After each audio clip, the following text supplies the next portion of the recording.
అంబేద్కర్ కోనసీమ జిల్లా అమలాపురంలో state bank ఉద్యోగులు తమ డిమాండ్ల సాధన కోసం మౌన దీక్ష చేపట్టారు.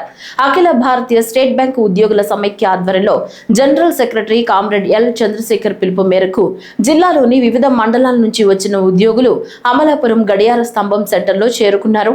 డిమాండ్లతో కూడిన ప్లకార్డులు ప్రదర్శిస్తూ నోటికి నల్ల రిబ్బన్లు కట్టుకుని మధ్యాహ్నం 2 గంటల వరకు మౌన నిరసన నిర్వహించారు.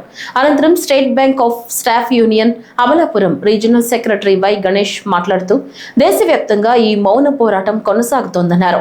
మెసెంజర్లు, గార్డుల నియామకాలు, career progression, scheme review, HRMS సమస్యల పరిష్కారం, పెన్షనర్ల సమస్యలు, పర్మనెంట్ ఉద్యోగుల అవుట్ సోర్సింగ్ నిలిపివేత, బ్యాంకుల్లో సిబ్బంది కొరత నివారణ వంటి మొత్తం 16 డిమాండ్లను వెంటనే పరిష్కరించాలని డిమాండ్ చేశారు. డిమాండ్లపై స్టేట్ బ్యాంక్ మేనేజ్మెంట్ స్పందించకపోతే ఈ నెల 25, 26 తేదీల్లో సమ్మెబాట పడతామని గణేష్ హెచ్చరించారు. ఈరోజు అఖిల భారతీయ స్టేట్ బ్యాంక్ ఉద్యోగుల సమాఖ్య all India state bank of India staff federation ఆధ్వర్యంలో మా ప్రియతమ general secretary comrade L Chandrasekhar గారి పిలుపు మేరకు ఈరోజు భారతీయ స్టేట్ బ్యాంకులోని ఉద్యోగులంతా దేశవ్యాప్తంగా మౌన పోరాటానికి దిగాము. దీనికి కారణం ఏంటంటే ఈ నెల 2వ తారీఖున మా ప్రీతం జనరల్ సెక్రటరీ ఈ నెల 25, 26 తారీఖుల్లో భారతీయ స్టేట్ బ్యాంకులోని ఉద్యోగులందరూ కలిసి 2 రోజుల సమ్మెకి దిగబోతున్నాం.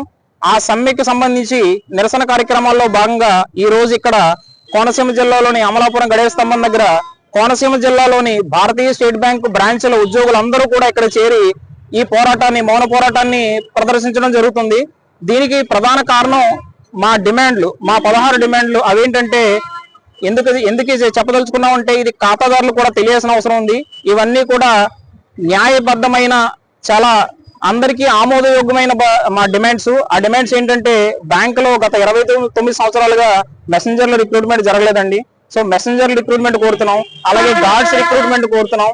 దీంతో పాటుగా మా ఇంటర్నల్ హెచ్ఆర్ఎంఎస్ ఇష్యూస్, అలాగే కెరీర్ ప్రోగ్రెషన్ స్కీమ్ యొక్క రివ్యూ జరగలేదు, దానికోసం, అలాగే పెన్షనర్ సమస్యల పరిష్కారం, ఇలా మొత్తం 16 డిమాండ్లతో మేము ఈ సమ్మెకి దిగడం జరిగింది. ఈ సమ్మెకి సంబంధించి నిరసన కార్యక్రమాలు భాగంగా ఈ నెల 22వ తారీఖు వరకు జరుగుతాయి. ఈ సమ్మె ఈ నిరసన కార్యక్రమాలని చూసి మేనేజ్మెంట్ దిగొచ్చి, భారతీయ స్టేట్ బ్యాంక్ మేనేజ్మెంట్ దిగొచ్చి మా సమస్యల పరిష్కారం చేయకపోతే ఈ నెల 25, 26 తారీఖుల్లో ఖచ్చితంగా సమ్మె బాట పడతామని తెలియజేస్తాం.